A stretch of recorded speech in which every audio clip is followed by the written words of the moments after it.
Hello and welcome back to the show. I am really glad that you're here.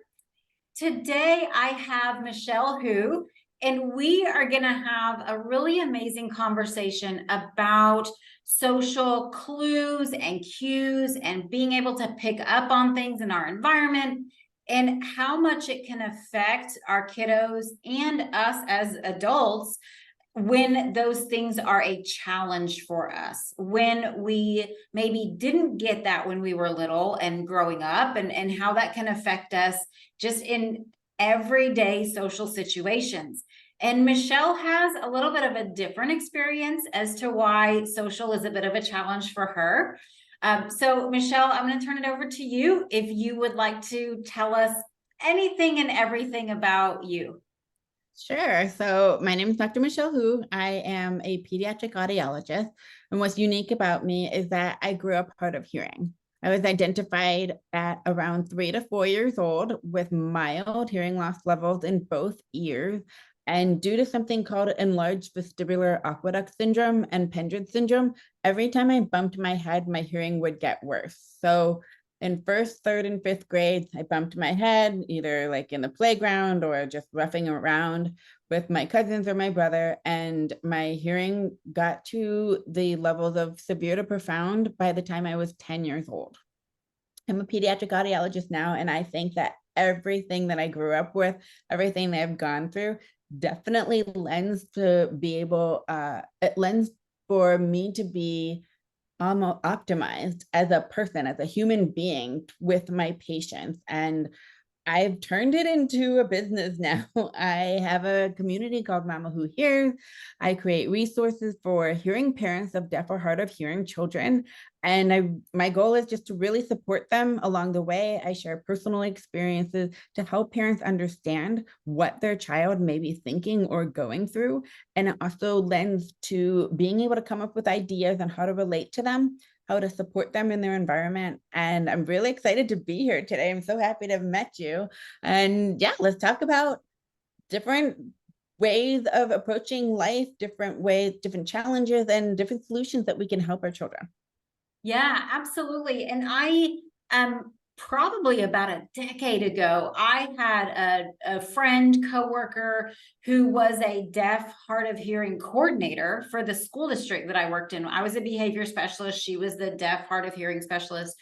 And she told me that kids who are deaf, hard of hearing, struggle with social skills as a kind of as a population. And that was the first time I had ever kind of had that information. And Mhm. so I would love if you can explain, Michelle, a little bit more about why that is and how you have seen that just in your own personal experience. And I do want to say for everybody who's with us, I don't think I have a huge population of people in my audience that are deaf or hard of hearing, but in talking to Michelle, there's so much overlap with the experiences that she has had and what I see in our autistic and ADHD kiddos, and the things that Michelle talks about as an adult even. I can see so much. There's just so much similarity regardless of the reason behind it. And so I would love for you to share more about why you think it's a specific challenge for people who are deaf and hard of hearing, and then how you feel like it has affected you growing up and being an adult. Absolutely. So even a person with mild hearing loss levels can miss up to 50% of a conversation or a presentation or teaching in a classroom. And there's because there's so much noise going on around in our world, even in some rooms that you might think are quiet. There's the feet on the carpet, feet on the floor, writing on the chalkboard or whiteboard, wind, air conditioning, fan, the door closing and opening. All of those little things can take away and tax on our listening brain. So our ears are the doorways to sound if we're listening, if we're using listening and spoken language, and their brain is processing everything. So if I'm not hearing something, it's kind of like listening to the world through a slice of Swiss cheese. I may get the beginning of a word, but not the end. I might get, most of the time, I miss the beginning of a sentence, especially if I'm focused on something and I hear the end. So it could be a totally different conversation. Hey, I'm dying of thirst, or I want to go first. Which one? They sound so similar. And depending on where that person's thresholds are at different frequencies, they may or may not get the vowels. They may or not get the fricative sounds that distinguish speech sounds. And for a child, they're picking a normal hearing and developing child, they're hearing and picking up all the words and sounds in their environment because they can. They're hearing parents' conversations, teacher conversations, listening to part of the TV. It's no wonder that they can pick up and learn and hold on to language, communication strategies, all of that in their environment is so important. And when I was growing up, I didn't have that incidental learning. I did, but most of the time when you're 3 or 4 years old, you're most likely going to be in the same room as your parents. As you get bigger, teenagers are in their bedrooms and you just holler up at them like, hey, it's dinner time. But when I was little, I was surrounded by English, Mandarin Chinese, and Cantonese. So I can understand it up to about a 4 or 5 year old level because I was probably around my parents who were speaking it all the time. But as I'm growing up and as my hearing levels are getting worse, I'm missing even more of that, to the point where I could hear someone talking, but no idea what they were saying unless I had visual cues, being able to read lips, use of sign language, anything that's visual. And I became a really good faker, if you want to call it. If I was in a group setting, I knew when to start smiling, when to laugh, when to say no. Like I would observe someone that I knew I was very similar to, and out of the corner of my eye, oh, they're not agreeing with this, I'm going to laugh or I'm going to frown and agree and be a part of that group and just pass by. So I was flying under the radar for years until I took ownership of my hearing loss and I started to learn to say, oh, hey, what you have to say is important to me. Could you tap my shoulder? Could you look straight at me? Could you give me more visual cues? Could you wait till you swallow your food and finish so that I could read your lips? Or could you write it down? And back then there was no closed captioning, there were no live transcription apps, but I was missing out, especially on different tones of inflection in voices, sarcasm, humor, testing me, prompting me, being sly with or your voice or cunning. I missed all of those. And I think to this day, I'm a very direct person. Tell me exactly what you want me to do and I will do it. I just want to make you happy. I want both people in this conversation or on this team to win. And as an adult, it's funny because my husband is super sarcastic, super full of puns, dad jokes. And it's one of the most difficult challenges for me today because I observe his body language and he's the only one in the whole entire world that I get it wrong. So I go through my entire life. This is my superpower, that and reading lips. And I can see his body tensing up, if he's mad or something. And he'll tell me, no, I'm totally fine. Only now we're getting to, okay, yeah, I was mad for a split second, but then I realized what your intention was. I'm like, well, I'm still hung up on that I made you mad or something was bothering you thing. So can we address that? And he was like, oh, that was like 15 years ago, 15 minutes ago, whatever. I'm like, it hits my confidence. It hits the way that I carry myself through life. And of course, he's the closest person to me. So it means more. I place more significance on it. But I mean, growing up, I needed extra directness. I needed extra elaboration or confirmation. And I would eventually learn to say, okay, I heard you say this, this, and this, and I think I missed something. Could you clarify that? But if I didn't hear or see that last thing, how would I know? Hearing loss is such an invisible disability that I wouldn't I can't, the words aren't hanging in midair for me to know that I missed it. If you can't see something, you know you need to go to the eye doctor to check out your vision. So anyway, long answer to a little question, but I definitely think it affected me socially with tones of voice, how to function in a large group setting or within a community. And I do get nervous meeting new people because I don't know what is their voice going to be like. Are they going to be sneaky? Are they going to be tricky? Are they going to be direct and to the point? Um, no nonsense. Or how do I navigate this? I'm on super high alert because I'm reading body language. I'm trying to read read their lips, what they're saying to other people, not eavesdropping, but trying to get as much of their personality as I can. I think because of that, I'm also, or maybe my people pleaser type of personality. I love nurturing, I love caring and providing for hosting, comes into play because my skills of observation are so strong without that lack of being able to hear different tones of inflection and everything in your voice, part of your voice, and observing visually what's going on. I think that's such an amazing analysis of just anybody who's struggling with picking up on the social cues. That was such an in-depth analysis, and so many things that you were saying I feel like are very relatable if you're autistic or have ADHD or even learning disabilities, right? A nonverbal learning disability. I know I personally really relate to ADHD is part of it is our inability to filter information that's coming in. So we are hearing everything, we are seeing everything. And so when you're describing the classroom and all, I can absolutely relate to that. I can hear everything that's happening, I can see everything. And you just have to really focus on, okay, right now I'm having a conversation with Michelle. I need to pay attention to what Michelle is saying and not worry about, anything else that may be going on.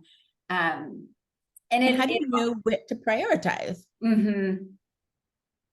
Just what the teacher told you to? Like, how do you know? Or what if you're a kid and what's important to you is that cute boy sitting next to you, chattering with somebody else? That's something that you really want to be a part of. How do you?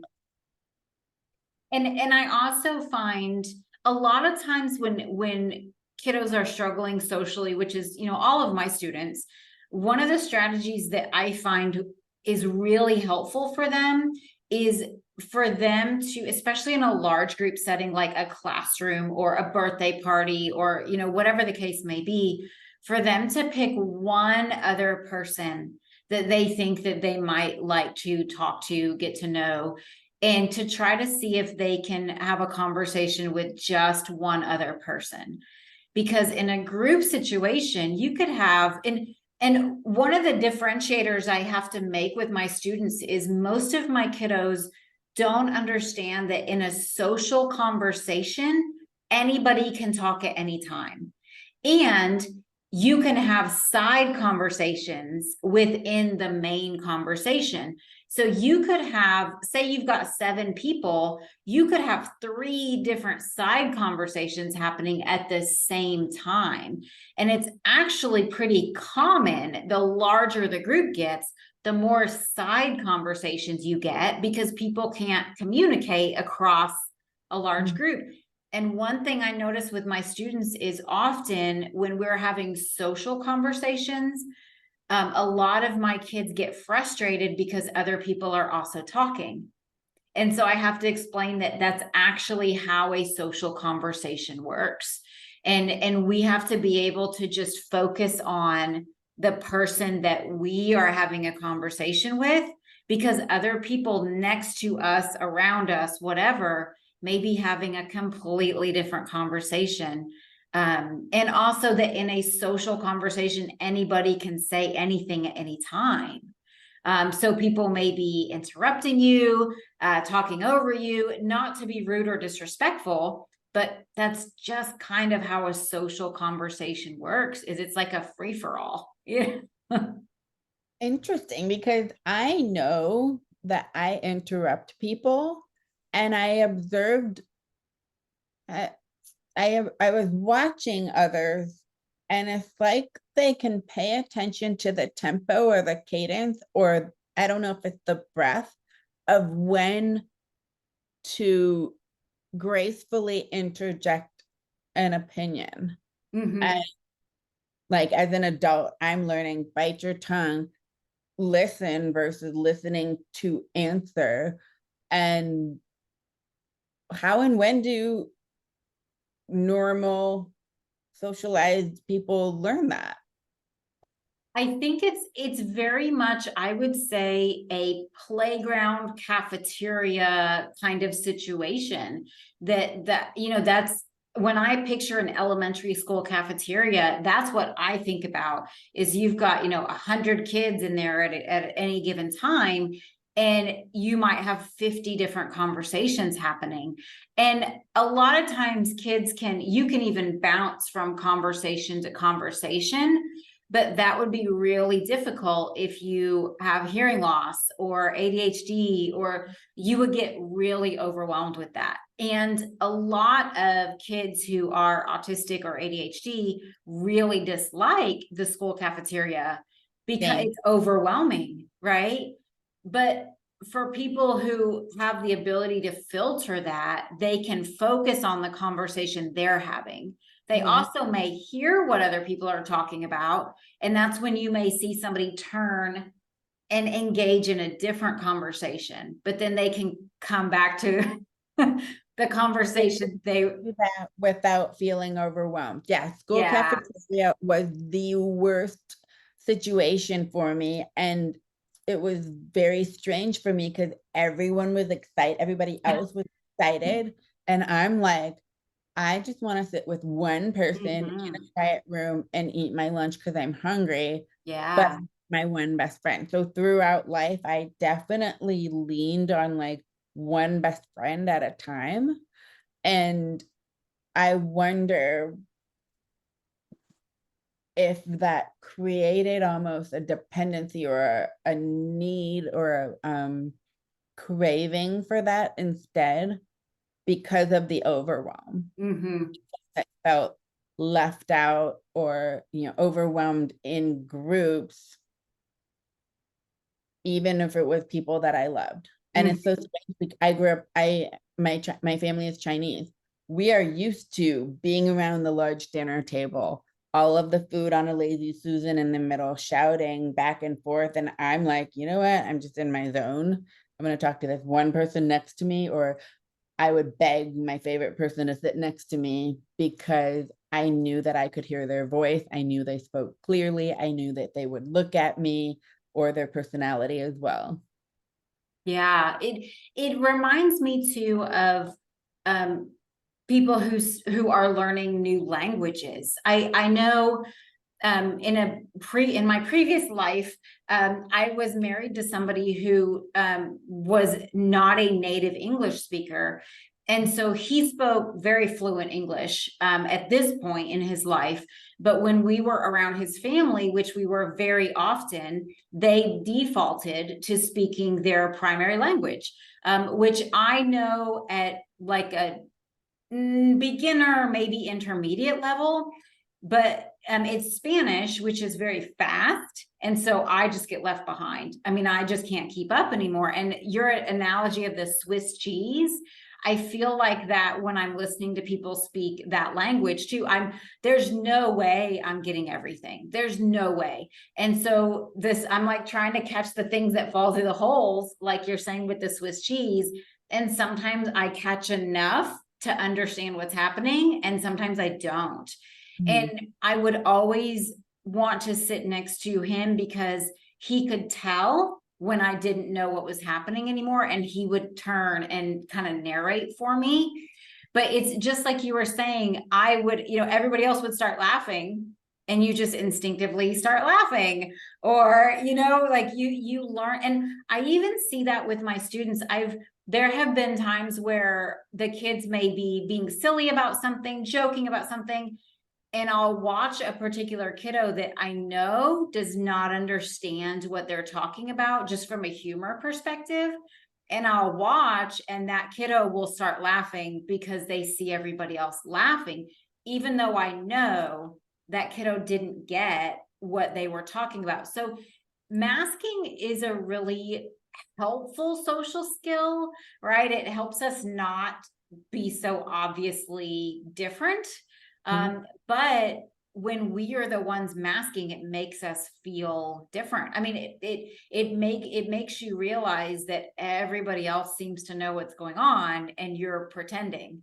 Mhm. Right. So it's a Oh, really yeah. helpful social skill, but it can really be the source of a lot of anxiety because the person doing it knows that they're pretending, and it's like you're just trying to not let everybody else know that you're pretending. It feeds into imposter syndrome and just self-doubt. And I think that I heard or I learned that most people don't get everything. Well, I've Mm. been in speech therapy my whole life, and I'll get fixated. No, what was that one word that I missed? Because, and I don't know if it was therapy training you to, did you comprehend that? Did you get all of those keywords? Well, how do I know what's a keyword and what's not a keyword when this is a brand new conversation? The purple monkey jumped up and got a green banana. Like, how am I supposed to know, like, what is the question that you're going to ask me and quiz me on? So, therapy, while it had good things, it also created a whole another bunch of different things that I would get anxiety around. No, that makes a lot of sense because I do Duolingo, and I don't love Duolingo because it's based off of memorization of patterns as opposed to teaching me why things are the way they are. Mhm. So I've been doing it. I'm on a roll. I mean, I've been on it since January. But I always feel like I don't understand why that is the way that it is. But what you're saying actually is how Duolingo works too. When it tells you a sentence in the other language, you have to pick the words that translate, but you have to pick them exactly right. And sometimes I'm like, there's other ways to translate that. There's other ways, there's other things that could mean. And so that's interesting that you say that, because that's how I feel about Duolingo too, is you don't have to know every single word and the meaning of every word to be able to get the gist of what somebody's saying. But you feel like that approach caused you to feel like you had to, right? Maybe it gave me strength and skills, but as an adult interacting with hearing individuals that, like, my husband can watch a TV show and he'll go up and grab water or something like that. And for me, I'm like, if I get up, please pause it because I don't want to miss anything. He's like, no, I got it. I got the gist of it. I'm like, wait, so you're comfortable going through life with just the gist of things, but then you don't know exactly.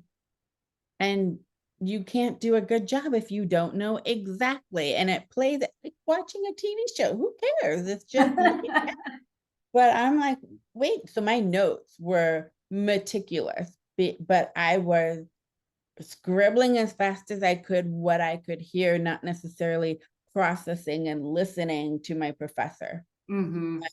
I wonder if there was a shift, would that have made a bigger difference? Or I understand people. I understand body language. I understand reading a room.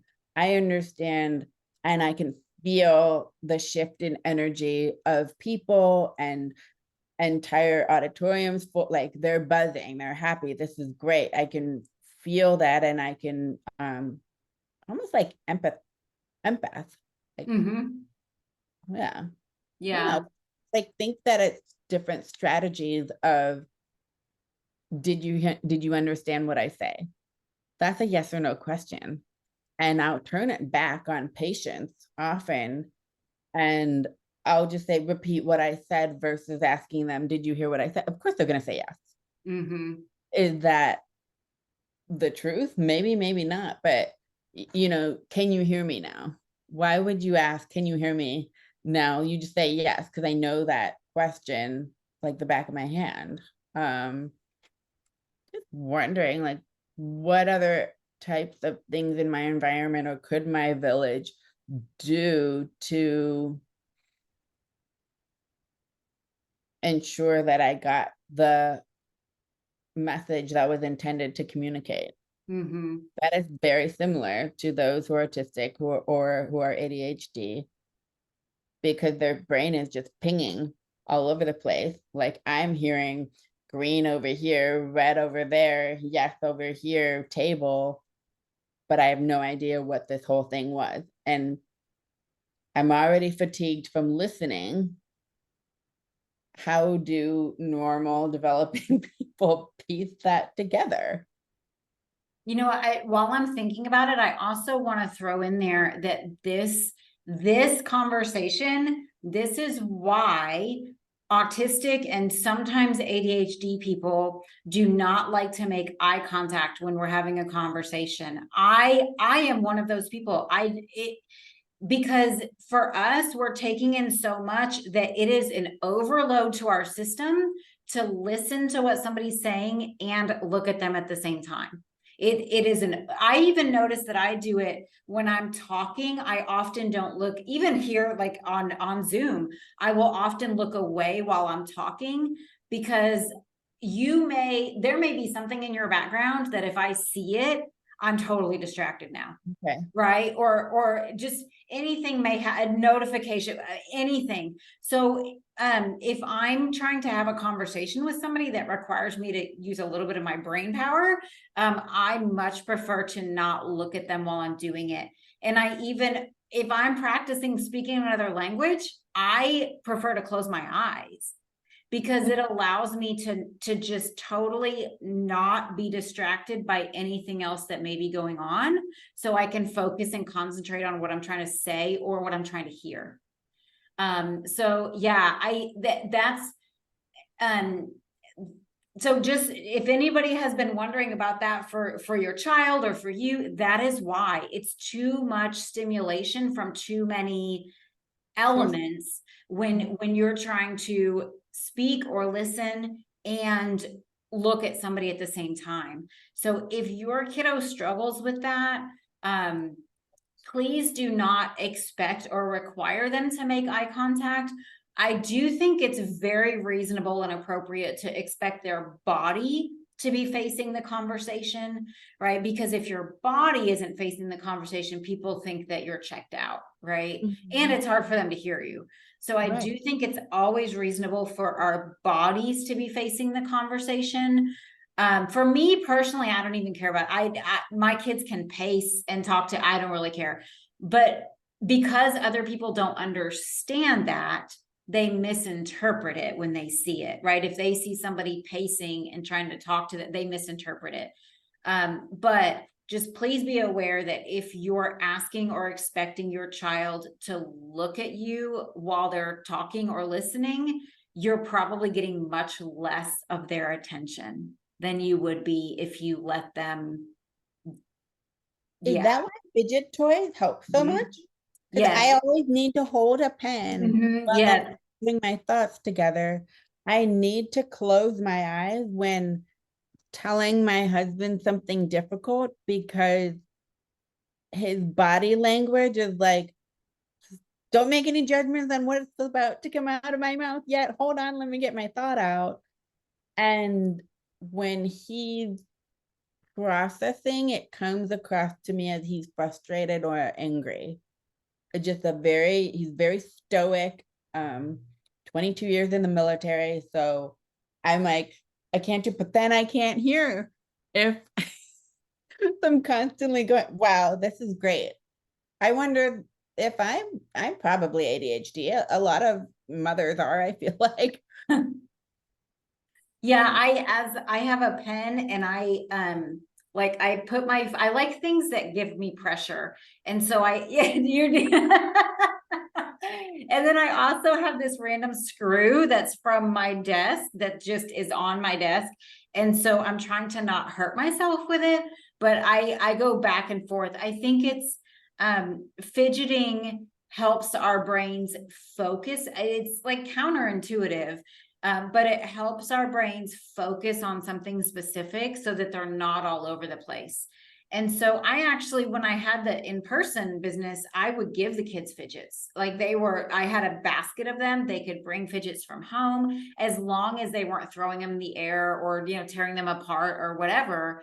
It's totally fine, because I know that a kid who may be drawing, a kid who may be fidgeting, a kid who, even a kid who may be walking around the room, they're still listening and they're still paying attention.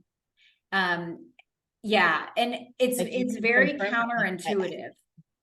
Hmm. You can ask them, and they've Yes. totally been, then maybe my husband, because he'll need something to listen to my stories of the day or whatever. And yet he totally listened, and I'll be offended with, well, how come you're not even facing me? But maybe I'll just ask for his body to turn towards me. Yes, yeah. Wow. We just naturally interpret bodies turned away as disinterest or disengagement. We just naturally interpret it that way. And so that's why I think eye contact isn't necessary and shouldn't really be pushed. But I think body facing the conversation would go a long way in people not being misinterpreted, right? But yeah, it's funny, if somebody were to walk into one of my in-person groups, I can't even tell you what the kids would be doing. They don't have to sit in a chair, they can be on the floor. Who knows if I've got 8 kids in a group, who knows what they're doing, but they're engaging and participating in the conversation, right? Regardless of whether I can see their face or not. And when I don't watch TV very much, but when I do, it's always with subtitles. And I'm always playing Sudoku on my iPad at the same time. Always. I get very bored if I'm just watching TV. But the captions, if I miss something, I can look up and see what it was. But I'm always, the only time I'm not playing Sudoku is if I'm watching a movie that's in another language, because then I'm reading the subtitles. But what about everything that's going on in the screen or in the scene? You don't need to see it?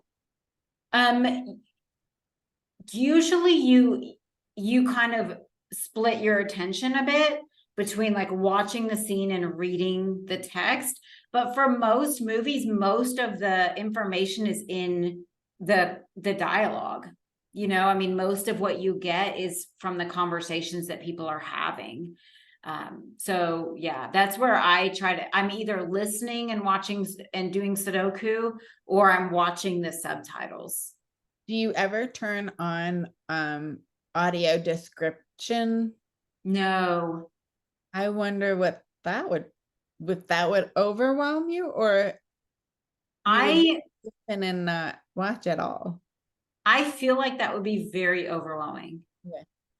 That's just my thought, but I feel like it would be very overwhelming. But yeah, I do want to talk about some of the strategies that we can use with kids, adults, whomever, if we notice, because there's so many things that you mentioned, Michelle, that you feel like are more of a challenge for you. So, you talked about humor, puns. Earlier when we were talking, you mentioned idioms, which idioms are words being used in a different way. So for example, if you were just learning English and somebody said this phrase to you, you would be so confused. So it's, like the classic is, it's raining cats and dogs, right? Raining cats and dogs, you let the cat out of the bag. Yeah. Okay, so sarcasm, puns, dad jokes, idioms. And you mentioned earlier that you just want everything to be black and white. Just tell me. That's also very characteristic of autism and ADHD. I am the same way. Just tell me what you want to tell me. Just tell me how it is. And it's the same way I talk to the kids. And sometimes I have some parents who are neurotypical that feel like it's maybe disrespectful. I've had parents say, oh, I couldn't talk to my child that way. We don't think it's disrespectful, right? We think we appreciate the black and whiteness. We appreciate things just being said for what they are. It's when people kind of go around in circles and to use an idiom, beat around the bush. That's when we get frustrated and annoyed. And even I'll give you, I don't have a lot of patience for people who over explain things. Mhm. Like explain it to me one time and then I'm good. If I'm not good, I'll let you know. But even a couple weeks ago, my car was in the shop and I had the rental, but I wasn't able to go pick up my car the day it was ready because I had class and it's in the evenings and whatever. So I ended up having to go like 24 hours later to go drop off the rental and get my car. And the shop owner called me and he said, hey, I just wanted to make sure that you're coming to get your car because the insurance won't keep paying for the rental. And I said, yeah, I'm literally like, I'm on my way right now. I just left my house, so I'll be there in about 15 minutes. And he said, okay. And then he continued, I just wanted to make sure because, the insurance only pays for your rent. And he continued explaining the thing that he had already explained to me, even though I just told him that I'm literally on my way. So there's no reason for him to keep explaining something that number one, I already understand. And number two, no longer matters. Right. Is it like a efficiency thing? You're like, you're wasting my energy or time, or I just don't need it again. Mhm. I need you to explain something to me one time.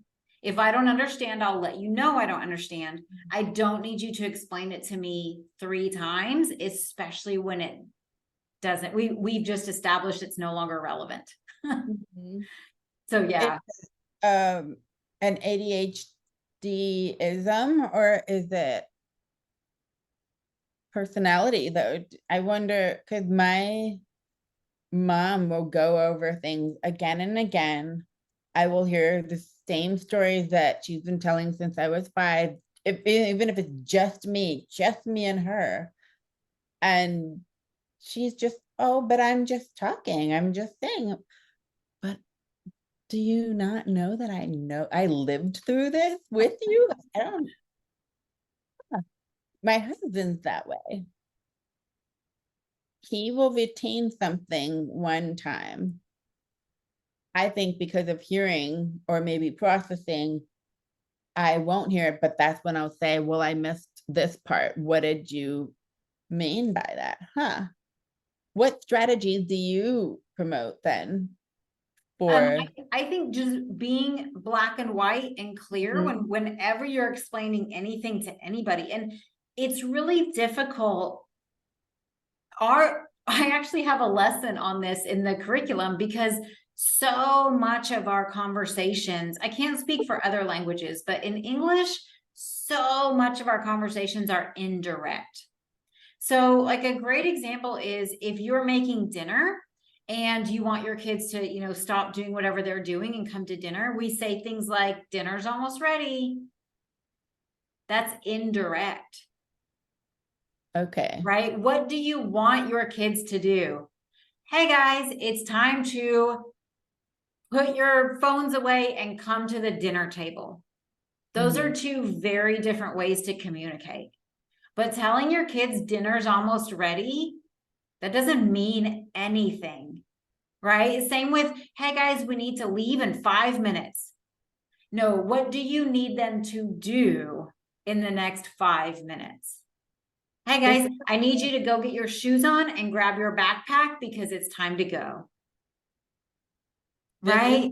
parent, and it's completely opposite of how my mother parented me or how I'll say, hey, as soon as this show is over, you need to get your shoes on and get out the door, wait for me by the door or something.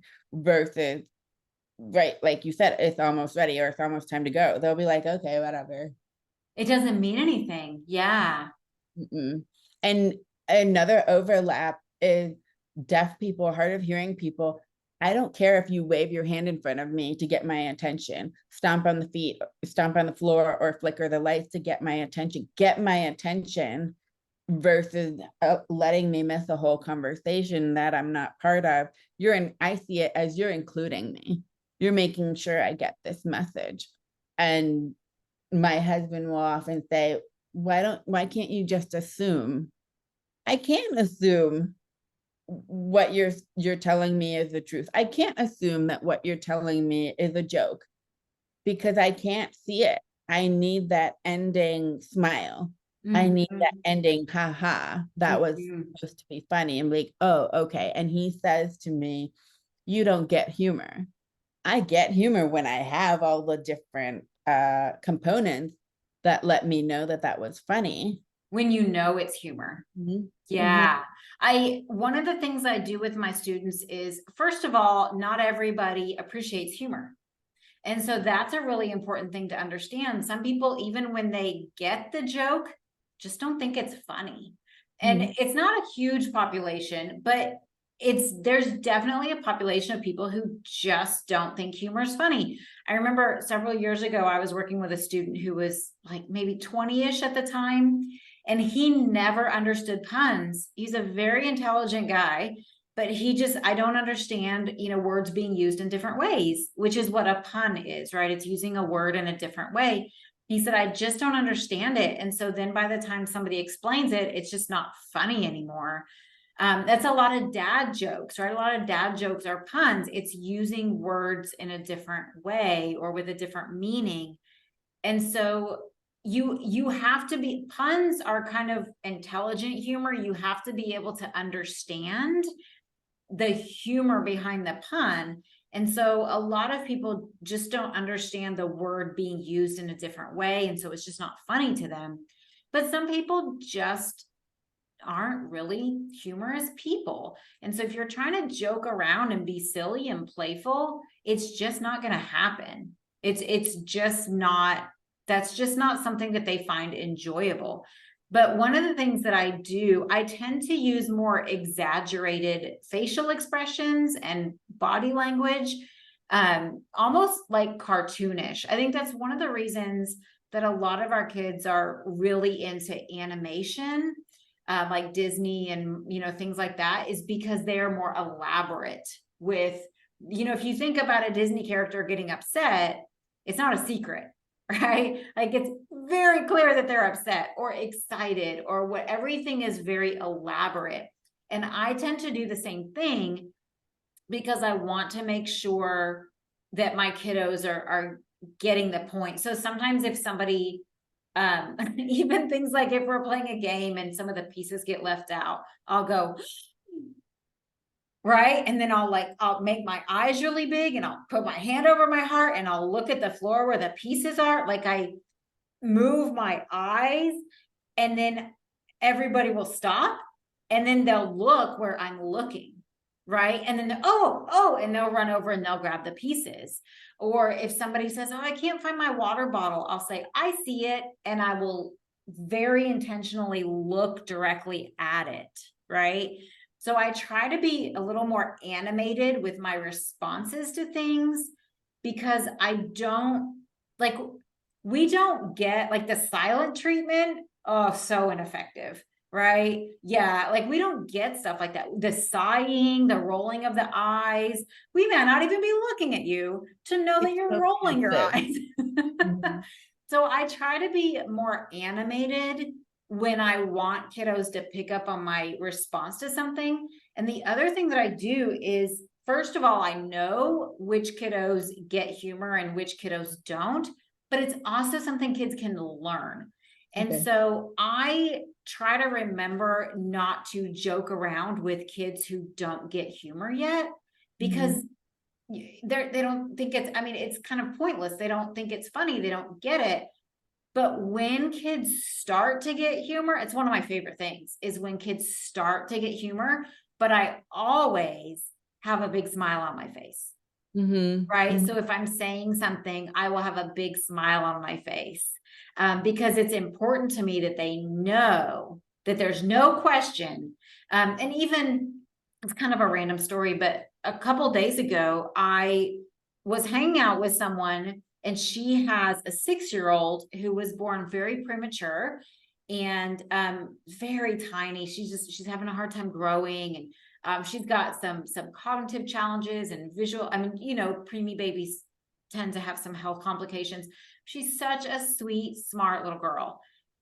Some of the things that her mom was saying to her as a joke, I was kind of surprised because she's only 6, but she would start laughing. And so I knew that she got it, right? I can't even think of an example, but her mom would say something and I would be like, oh my gosh. And so I would start smiling really big so that when she looked at me, she would know, right, that we're joking about it. We went to dinner at Rainforest Cafe and we were sitting by the gorillas and her mom said something like, if you go touch the gorilla, I'll buy you a toy. But the little girl looked at me and she was like, no, and she was laughing. So she got that they were joking and being playful, which I was surprised because she's 6, and she's got some other things going on.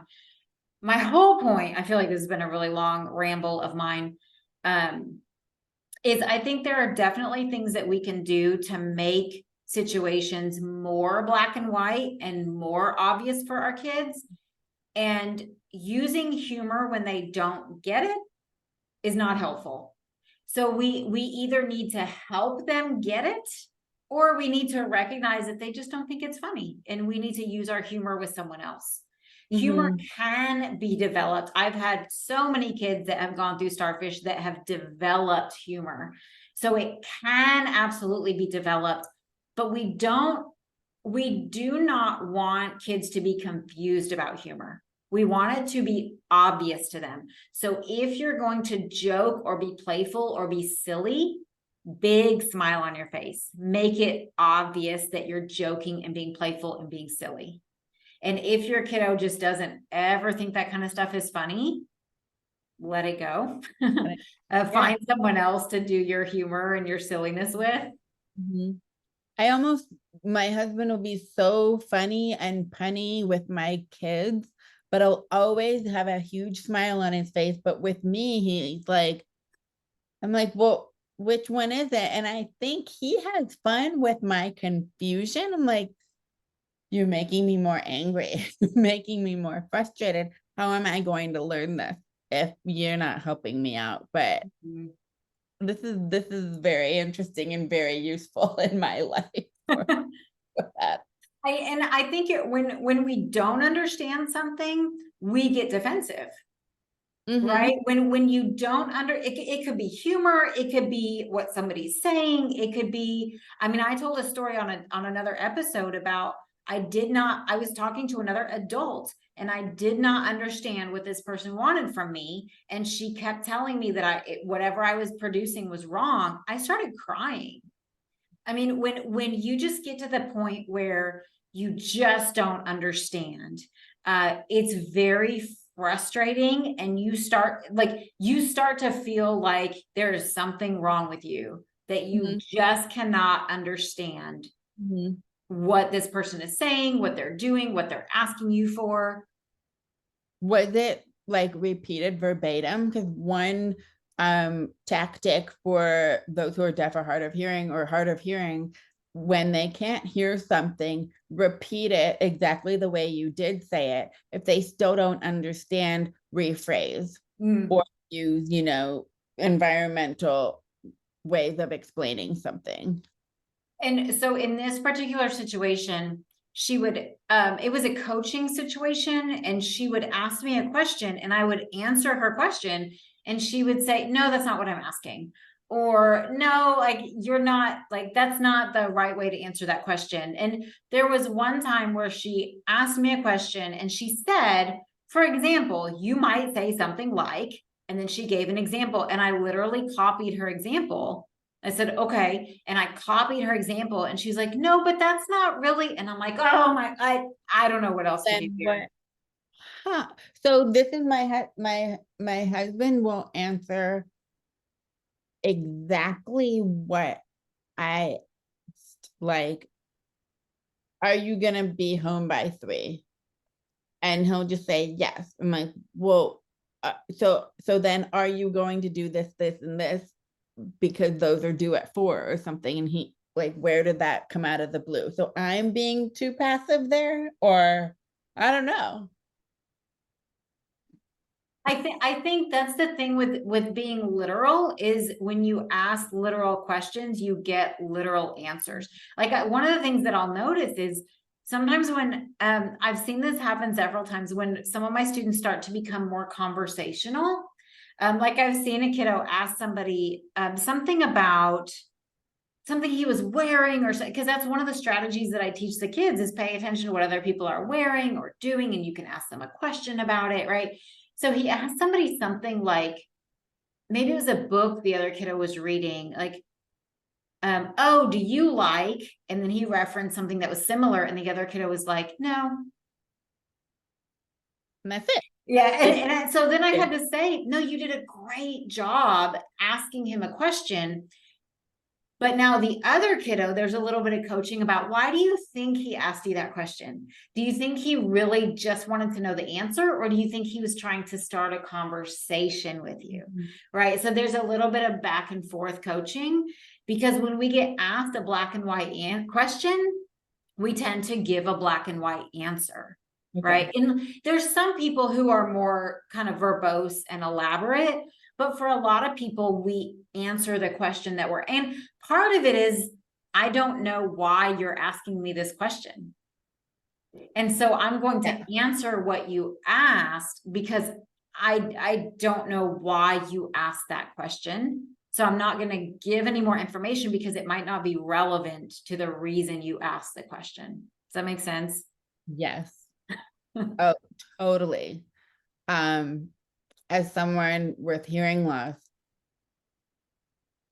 I want that direct question, like, what do you want from me? Because you're losing me with this story or the background on why you're asking me.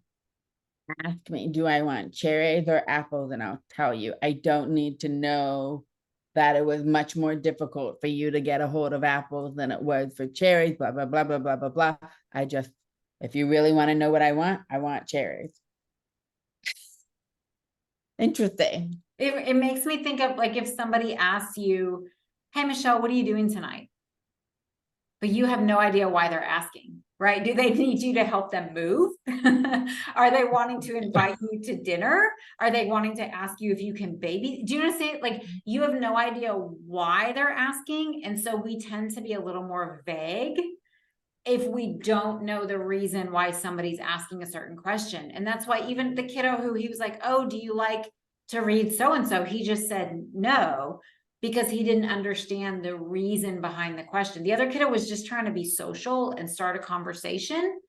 But I find that a lot with my students, that when someone does try to do that and be social and start a conversation, that can be a barrier sometimes, is that we just answer very matter-of-factly. So then I have to prompt, like, how could you respond to that? Right? How could you turn that into a social conversation? We call it a social wondering question. Someone just asked you a social wondering question. So that means they're trying to have a conversation with you, right? So how do you know it's a social wondering question? Say it again, please. How do you read or know that this is a social wondering question? Oh, it's a great question. Okay. So an informational conversation is when one person is literally just trying to get information about the world. What time is it? Where do you keep the toilet paper? What aisle can I find the dog food? Where is Indonesia? Right? It's an informational question that the sole purpose of it is to get an answer. Okay. So that's the sole purpose. For a lot of people with social learning challenges, most, if not all of their interactions with other people are informational. It's almost like transactional, right? Like I may be telling you about the last movie I watched, and then you may tell me everything that you know about Batman, but it's just information. It's actually the lesson that we're doing the week that I'm recording this. I call it human Google. So Okay. you're just giving information. A social conversation is where the intention is to learn more about each other. And you can turn an informational conversation into a social conversation just by asking the other person like a social question. So let's say that you guys are having an informational conversation about the history of Batman, right? Just since I already was on Batman. And you guys are talking about all the characters who've played Batman and all the different Batman movies, right? This is an informational conversation. But then one person could say, which Batman character is your favorite? Or do you like to watch Batman at home, or do you like to watch the new ones when they come out in the theater? Who do you like to watch Batman with? Right now, we're actually trying to learn something about this person that's specific to them. Okay. Does that make sense? So most of my students, especially when they first start in my program, their world revolves around informational conversations. And so that's one of my big goals, is to switch that dynamic to where we can have a lot more social conversations. But it requires thinking about conversations in a different way. That your goal is to learn something about this person. So not a topic, not a place, not, your goal is to learn something about them. All I'm thinking about right now is energy efficiency, because being hard of hearing, I could have energy in the beginning of the day, complete like dead by 3 p.m. in the afternoon.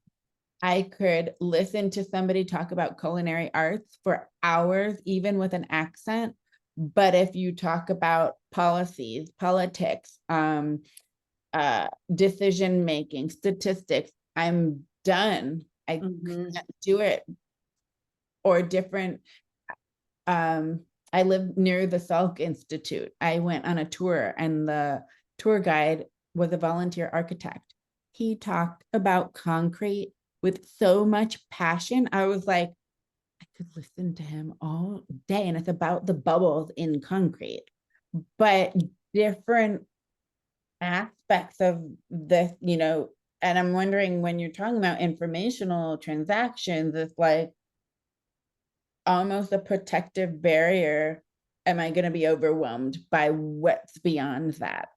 And we don't know how to read it unless we're taught. That's another Swiss cheese example of the holes, is if someone sat me down and taught me how to balance a checkbook, I would know how to do it.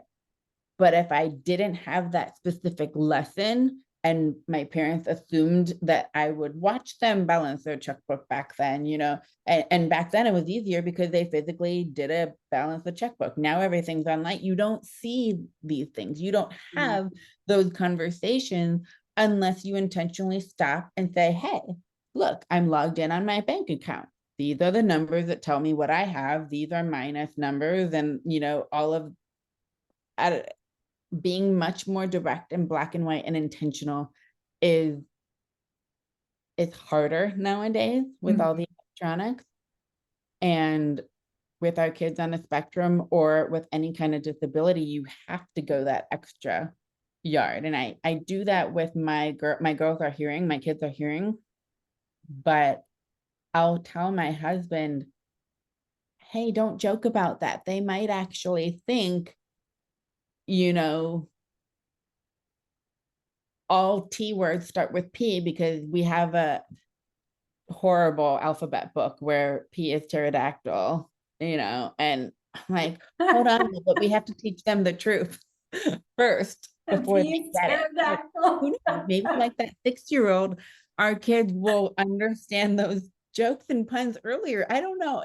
it horrifies me, but that's my upbringing and my experience. So that's where we clash sometimes. I do think because our kids get good at pretending and masking, I absolutely think that we as a society vastly overestimate what our kids understand and what they know how to do, because I think they get Over very us. good at Okay. masking and pretending. Yeah. And do you think that's learned more so now than 20 years ago? There wasn't as much socio or emotional, I don't know if it's electronics or social media or materialism that happens now. Whereas before I could say directly, I don't like those pants because they itch versus I don't like those pants because they're not cool. Mhm. I think there's a lot of stigma around asking for help. There's a lot of stigma around saying that you don't know something or don't understand something. There's even times at Starfish Social Club when we are in person and I will realize 10 minutes into a game of Sorry that there's a kiddo who does not know how to play Sorry. And I just assumed, right? I just assumed that it's Sorry. Everybody knows how to play Sorry. And other games, I don't expect everybody to know how to play, but Sorry, Uno, things like that. I just assume that all kids know how to play those games. And it just happened maybe a month ago that I couldn't figure out why this kiddo was having a hard time. And then I said, "Hi, buddy, do you know how to play Sorry?" And he was like, "No, I've never played it before." And I was just like, "Oh my gosh, like that's totally on me for just," but again, he did not say that. He did not want to acknowledge that he didn't know how to do something because clearly everybody else knew how. And so it's a great example. He just pretended the best he could that he knew how to play instead of saying something about it. So I think there's certain populations that really get affected more than others by this whole thing about asking for help. And I think my population is one of them. That we, the kiddos become really apprehensive about asking for help, about letting someone know if they weren't paying attention, about letting someone know if they need, if they need something, if they didn't understand something. It's advocacy and empowerment. I mean, once children are able to own whatever their disability is, give them colorful hearing devices, give them something that they can be proud of and say, hey, I didn't hear you, I need that. Mhm. It's almost like those with disabilities are immigrants into the country. I have a friend who looks completely American, blends right in, but he grew up in Brazil. So he doesn't know the TV shows that we grew up watching. He's like, I have absolutely no idea. But I almost have more respect for him. Oh, got it. Let me explain to you why this is a funny joke among this community or what that trend is. Mhm. Being on the spectrum or having a disability, it's so much more empowering to feel vulnerable and say, I have absolutely no idea what you're talking about. Could you give me some context? But Mhm. what 5-year-old is going to say that Mhm. yet?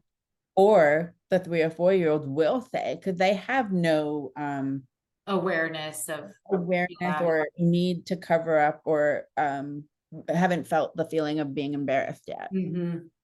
Yeah. And I think because the way that schools are structured is everybody the same age is learning the same things at the same time. Whether you got it 3 months ago or whether you never got it, everybody's going through the same funnel at the same time. And so it creates this idea that everybody should be at the same place, right? And so if you feel like you didn't get something or you don't know something, it can make you just feel even more different, even more behind than you already do. So I think that's part of it too, is everything being so, oh, what's a good word for that? The word that's coming to mind, which is not the one that I think is the most appropriate, is like institutionalized, that this is just the way that things are. If you're in third grade, you should already know how to multiply double digits, for example, right? And so if you don't, you feel like there's something wrong with you. You feel, I think that's a big part. I don't mean to knock on the public school system, because that's my background. But I do just think there's so much. I'm actually a fan of having kids grouped by their ability, which school systems have done away with. I'm actually a fan of that, because then you get to be around other kids who are learning the same things that you're learning, and you don't feel like you're behind. You don't feel like, there's something wrong with you, because everybody in your cohort is working on the same things that you are, so that's my side note soapbox for that. On that note, I actually have to get ready for class tonight. Totally get it. Thank you. Michelle, please tell everybody where they can find you online. I'm most active on Instagram. My handle is Mama Who Hears. So it's MAMA.HU and then .HEARS. Same for my website, on Facebook as well. So I'm available. Please reach out. I'm so happy to have met you, and this conversation was so much fun. I agree. I actually didn't want to stop it, but I have kids waiting. Yeah, I agree. Especially if you're listening and you have a kiddo, or you yourself are deaf or hard of hearing, for sure, please reach out to Michelle. But either way, I think this was a really amazing conversation about just how similarly certain things show up, even under different circumstances. So I think that was a really cool conversation, and hopefully we were able to share some strategies and just things like that that can help our kids make social a little more clear and a little more obvious. So, or adults. yes, yeah. Michelle, thank you so much for being here. Thank you to everybody who's listening or watching. I'm really glad that you're here, and I'll see you again next week. Bye-bye.